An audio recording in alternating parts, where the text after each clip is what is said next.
What's up guys, Uwe here. So for today's vlog, invite tayo ng Tastefully Built PH for their off-road and scholastic car meet dito sa Parklinks ano. So nandito na tayo, and yung mga 4x4 dito sa may bridge ata, then yung mga scholastic car ata, ayun nandun sila sa may baba ano. Ayan, kasama natin si Kai at si Kurt. Yan. So nag-invite sa atin si Bro Job Bumanglang, and pati nag-organize sila Sir Bren ano. So una-una thank you muna sa kanila kasi in-invite nila tayo dito. So yun, check natin yung meet ano, yung mga sakyan dito sa meet. Alright, so dito yung mga 4x4. Ito yung iba. Yan. So hindi lang siya pang 4x4 na meet. Ito pa. Ito yung mga food stall natin dun. Yan. Ayos, diba? Very nice.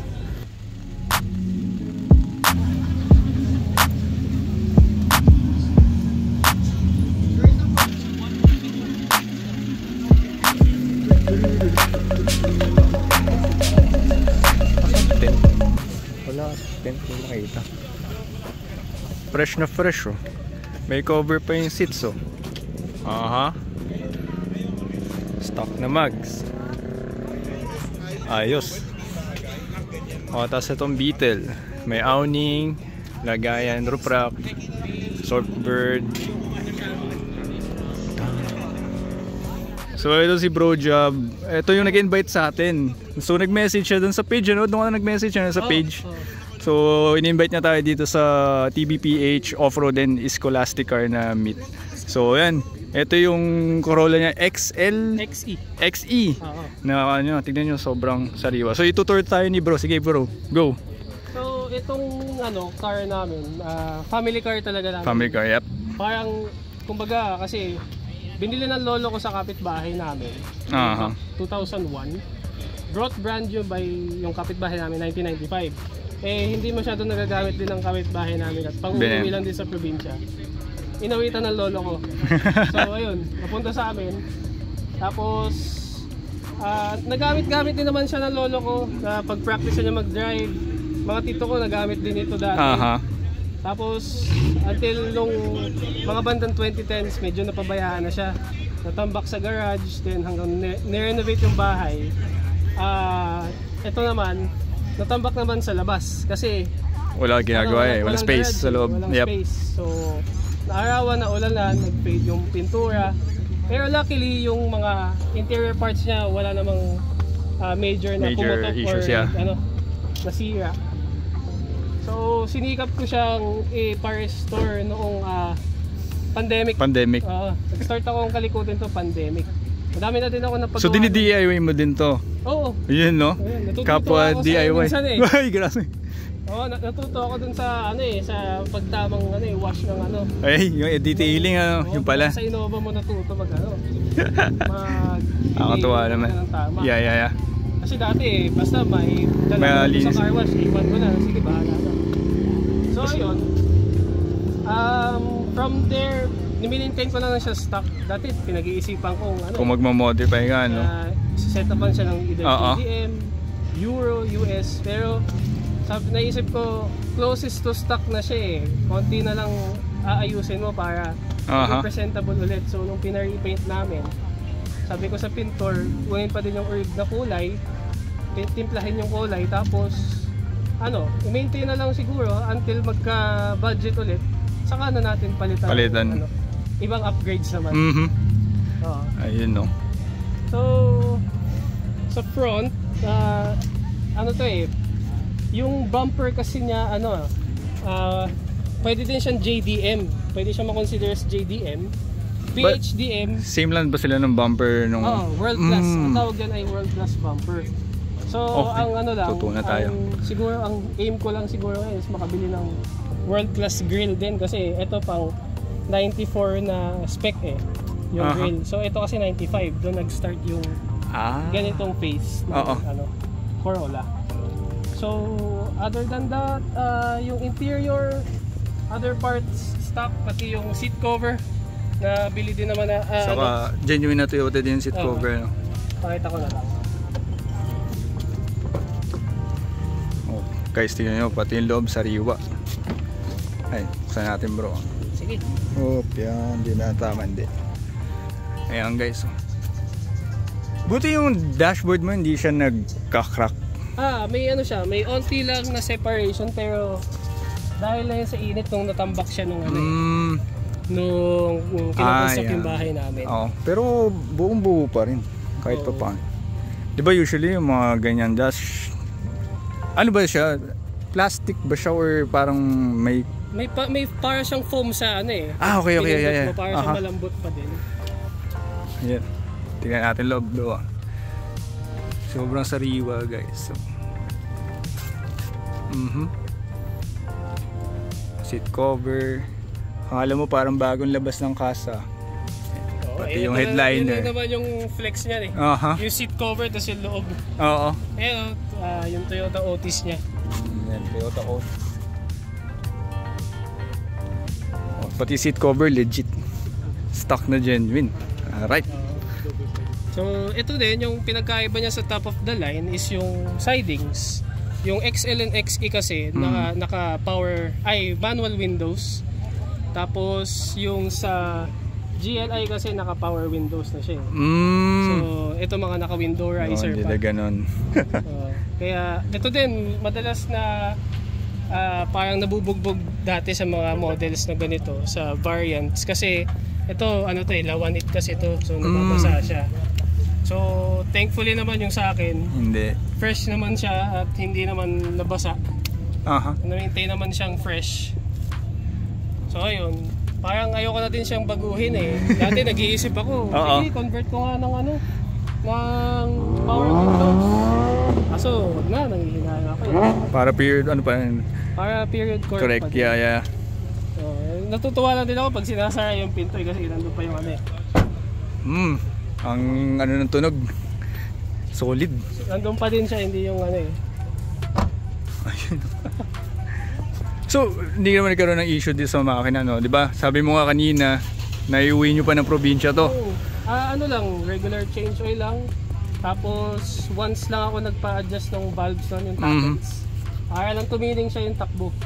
4A FE yung stock, tama ba? Ng GLI, 4A FE. Ito kasi naka 2E, na carbureted 1.3 liter. So, pakita ko na lang din. Ay, sige. Medyo madumi nga lang. So dito sa'yo din ako natuto paano mag-wax kaya ganyan, magbibig. Anong nilagay mong wax? Ang wax na gamit ko is Soft 99. Puso coat. Yun no, parehas tayo. Ayan. Pati engine bay, malinis so. Hindi naman, sakto lang. Sakto, malinis pa rin yan. So ayan siya, yung itsura ng engine bay niya. Sobrang dami ko nang pinagawa dito. Magmula nung sa akin napunta, iniipon-ipon ko dun sa allowance ko nun eh. So una kong pinagawa itong yung master brake cylinder, yung brake booster kasi naglalak yung brakes ginagamit. Then ang napalitan ko na din yung itong sa clutch cylinder, pati yung secondary niya. Ayun sa mismong transmission niya. Yeah. Pagpalit na din ako ng clutch. Tapos buong palit ng overhaul ng cooling system. Palit brand new ng radiator, palit ng hoses, upper and lower. Genuine pa rin to?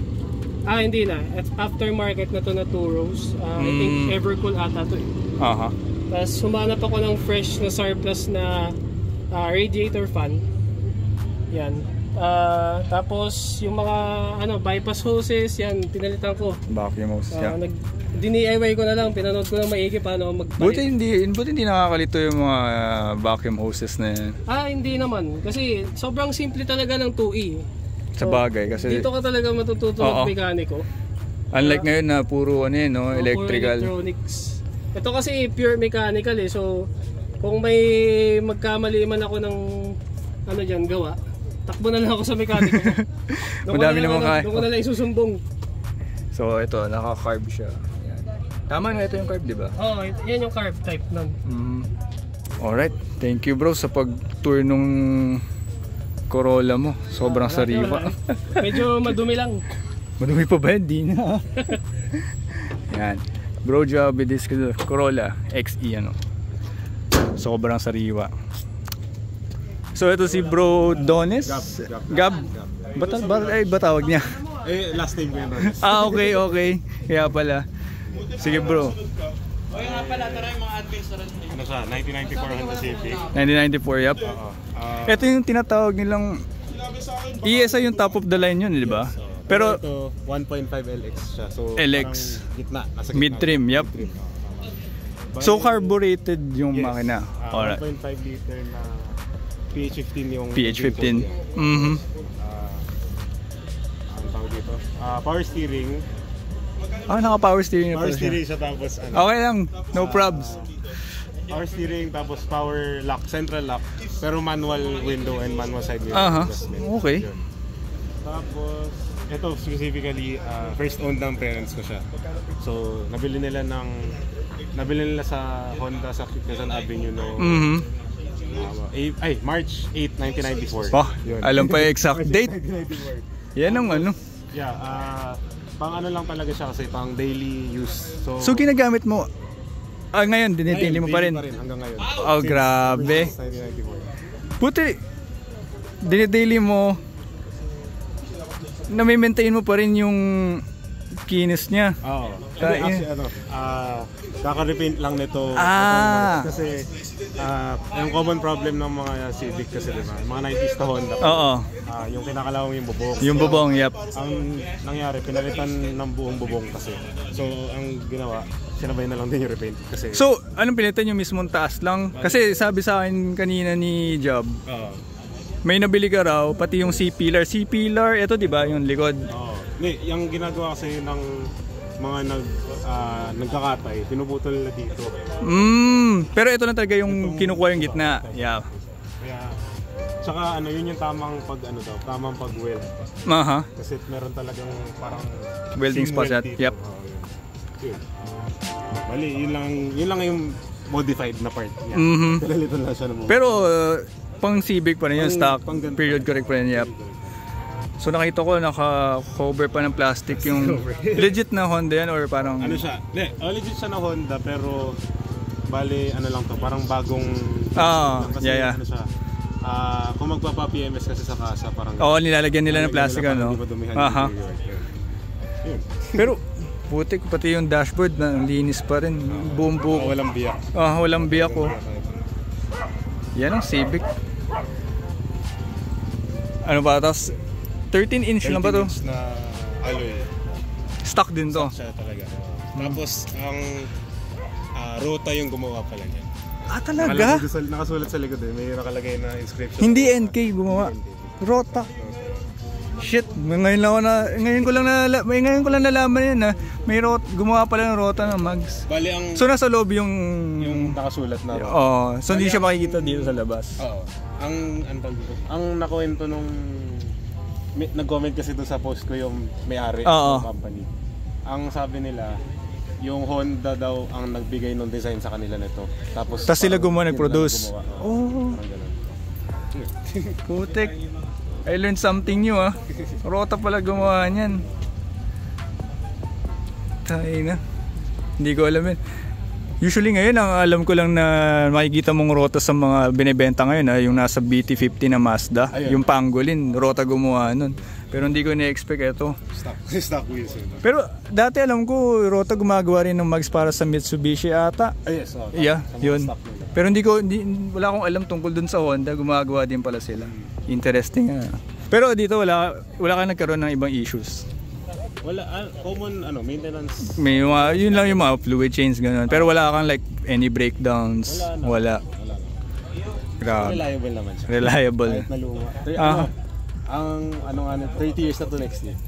Putik, 3 dekada. 30 years na to next year. Pero yan, okay. Pero alagang-alaga. Usually yun lang naman problema dyan, yung paint mo, yung sa dashboard kasi pag naaarawan. And then minsan yung interior, yung mga laging nangahawakan. Pero ito, sobrang kinis. Wala kang pinalitan dun sa loob. Wala. Preserve lang talaga. Preserve, grabe. Ilan na yung kilometers nito? Mileage? 163,000. 163,000. Baba pare. Usually, ina-expect natin mga 200 plus. Yeah. Grabe. Kasi hindi siya, hindi siya pinapang araw-araw. Ano ba? Hindi siya pinapang highway, S-Lex yun. Hindi siya puro within Metro Manila. Aha, yung mga parang slow, short drives lang. Yung kababa. Aha. Grabe. Alright, thank you bro. Nice meeting you, and then sobrang interesting pala yung Mags nun. Rota pala gumawa, ngayon ko lang lalaman. Grabe. Alright. Alright, so alam mong nag-offroad dito yan sa Parklinks eh. May sticker eh. Then ito, meron din Cressida dito.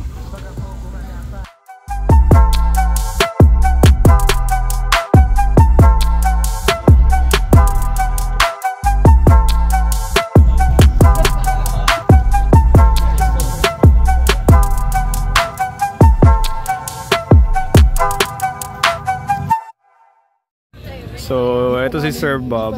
Ito yung setup niya. Naka-Darche awning Eclipse din siya. So, ayun. Ito. Sir, okay lang ba sama ko kayo sa vlog? Ayun. Ito, business nila. So, kung kailangan nyo lang mobile bar, ito, kontakin nyo sila, sir. Nandiyan yung number namin sa Facebook yan. page. Contact details. So, kasi natuwa ko, nakita ko ito, naka-Darche Eclipse din siya. Ito, ano na ito sa akin? Yun, oo nga eh. 200. Kasi yung Darche Eclipse, wala siyang ilaw dito. So yun din yung iniisip ko nung nagpakabit ako. Pero ito nakita ko yung setup ni sir. Sabi ko, sir, ano po ba ilaw nyo? Yun, Lazada niya lang binili. Tapos nakalagay lang sa pinaglalagyan nung poles. Pwede ka rin bumili ng LED strip. Tapos iyan mo na lang sa power station, power bank. Tapos didikit na lang. Nakakatuwa lang. Diba? Ito medyo hindi tumatagal yan. Ito yung pinaka-low setting niya. Siguro ito hanggang kinabukasan po. Okay lang, sa gabi lang naman ginagamit. Ito talaga pinaka-pangka. O yun nga eh, na-intriga din kami sa mga ilaw ni sir. Black chaser sa kanya. Ito. 3 days, pwede na. Add mo na sa cart natin mamaya. To cart.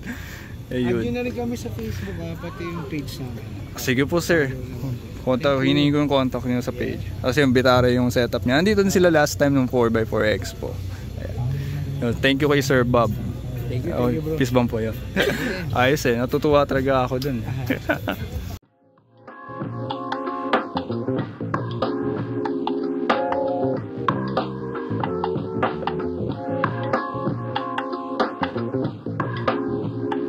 Alright, so dinner time. Chicken teriyaki from Mr. Wok. Binawa ko yung mga camping chairs namin kaya wala kami magamit ngayon. Buti na lang may dala siyang ilaw, yung binili niya sa Lazada. Ayan. So yeah, dinner time.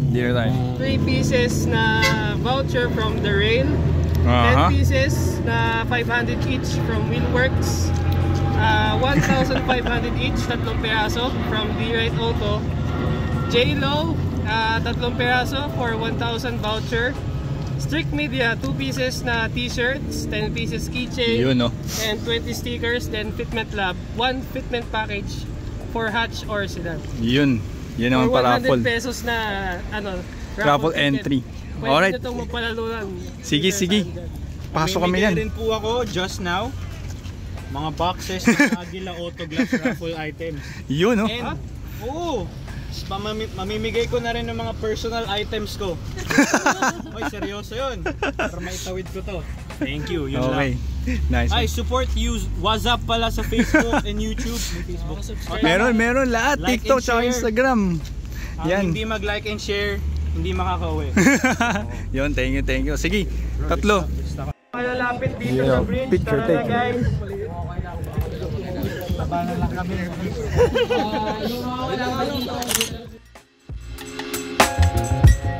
Alright, so may dumating tayong kasama. Fellow Hilux rin. Nakita na tong rig na to sa River Ranch Car Camping episode natin. So naka-Darche, ayan no? Naka-Darche Eclipse din siya tulad ng akin. Tsaka naka-Rhino Rack. Ayan. Pero ito naka-setup. Ito, hindi. So ito yung mga 4x4 dito sa Meet. FJ naka-straight ARB. Ayan, lifted din na Strada. Kila Kuya Wise. Ito kay Bro Meg yung Hilux na naka Tough Dog suspension tapos naka parabolic clip spring. Dobinson's parabolic clip springs. So yun, tatanong-tanong ko sa kanila ng details about anong magandang suspension for the Hilux. So yun, mga choices is yung Ironman foam cell tapos yung Tough Dog. Yan, tulad niyan. And syempre pinakamahal yung BP51, pero yun, may lalabas na bago yung sa ARB, yung MT61 eh. So tignan din natin kung okay yun. But yan, ito yung mga 4x4 dito. And tulad nga na na-mention kanina, may paraffle yung TBPH. So nag-start na silang magbunot. Yun, nanalo pa tayo ng gift voucher. Thank you TBH. And aside from that one, nanalo rin si Kai nung premium car wash from Direct Auto, pero binigay niya na sa akin. So abangan niyo na lang yung vlog na yun in the near future. So yeah, that's pretty much it for this TBPH off-road and Scholastic car meet dito sa Parklinks Pasig. So gusto ko lang din ulit magpasalamat kila Jab Bumanlag and kila Brent for inviting us on this car meet. So guys, thanks for watching and see you on the next vid.